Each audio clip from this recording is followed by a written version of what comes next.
जैसा कि आप लोगों को मालूम है कि मनीष जी 17 महीने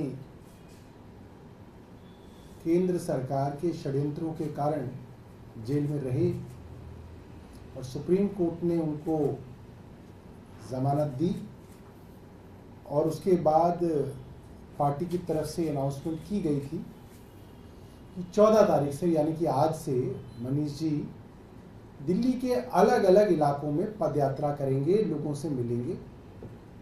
आज ये पदयात्रा ग्रेटर कैलाश विधानसभा में होनी तय थी, मगर कल दिल्ली पुलिस की तरफ से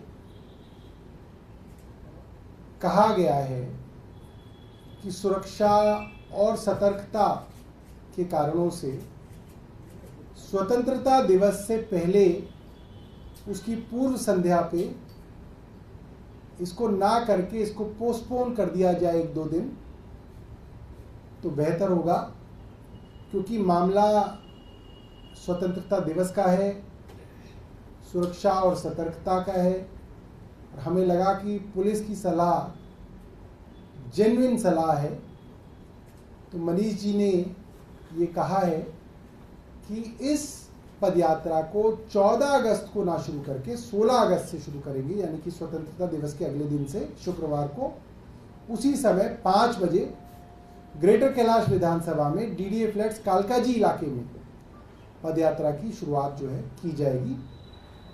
हम नहीं चाहते कि इस अच्छे मौके पे किसी भी तरीके का कन्फ्रंटेशन पुलिस से किया जाए। जब हमें लगा कि वो सलाह जेन्युइन है तो हमने उनकी सलाह मानी।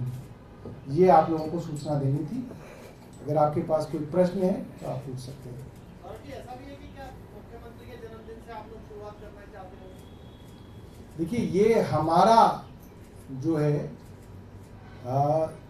मंशा नहीं थी। हो सकता है कि ऊपर वाले को ये मंजूर हो, ऊपर वाले का ये डिज़ाइन हो, क्योंकि दिल्ली पुलिस की सलाह हो और हम मान भी लें तो इसके अंदर तो प्रकृति का कुछ ना कुछ जो है हस्तक्षेप है।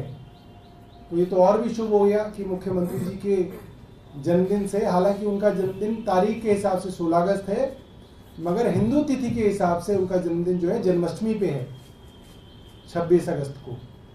तो ये भी एक अच्छा सरकार के लिए जो है और पार्टी के लिए जो अच्छा संकेत है कि उनके जन्मदिवस से मनीष जी जो है इस पदयात्रा की शुरुआत करेंगे। 16 अगस्त वहीं से शुरू करेंगे। 16 अगस्त ग्रेटर कैलाश विधानसभा डीडीए फ्लैट्स कालकाजी विधायक कार्यालय से शुरुआत करेंगे। कितने दिन चलेगी, क्या प्लान है पूरी? ये चलती ही रहेगी। अच्छा, ये तो चलती रहेगी। ये कितने बजे शुरू होगी? 5 बजे। तो क्या करीब 1 महीने चलेगी या इलेक्शन तक चलती रहेगी? अभी तो चलेगी, फिर बीच बीच में आकलन करेंगे। सभी दिल्ली के इलाकों को हम लोग कवर करेंगे। हाँ। अभी तो इसकी शुरुआत कर रहे हैं, जैसे जैसे प्लान बन रहा है तब तक चलाएंगे। अगर कोई और कार्यक्रम पार्टी का तय हो जाएगा फिर उस कार्यक्रम में इसको जो है तब्दील कर लेंगे। इसके अलावा इससे यमुना नदी की फिलहाल क्या स्थिति है? कल पानी का लेवल बढ़ गया था, अभी कितना है, कितना पानी छोड़ा गया है, ये थोड़ा बता दीजिए। यमुना नदी का जो वार्निंग लेवल है वो है 204.5 मीटर। कल ये 204.35 मीटर तक पहुंचा था, तो एहतियात के तौर पे डिपार्टमेंट्स को हाई अलर्ट पे डाला गया था और मैं भी विभागों के साथ जगह का निरीक्षण करने गया था। मगर अब पानी जो है रिसीड कर रहा है और इस वक्त यमुना का लेवल ओल्ड रेलवे ब्रिज पे 203.3 मीटर के करीब है। तो कहा जा सकता है कि अभी कोई ऐसे खतरे की बात नहीं है और हथनी कुंड बराज से करीब 10,000 क्यूसेक पानी छोड़ा जा रहा है। तो मुझे नहीं लगता कि अभी कुछ दिनों तक जो है इस लेवल के बढ़ने की आशंका है।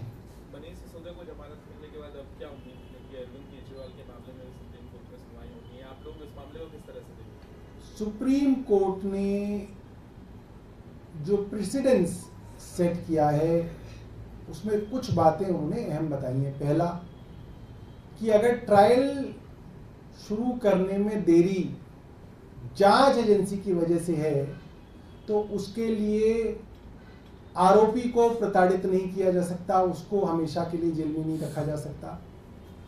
दूसरा, मामला चाहे पीएमएलए का भी क्यों ना हो, 45 सेक्शन की जमानत को ओवरराइड करेगा आर्टिकल 21 ऑफ द कॉन्स्टिट्यूशन।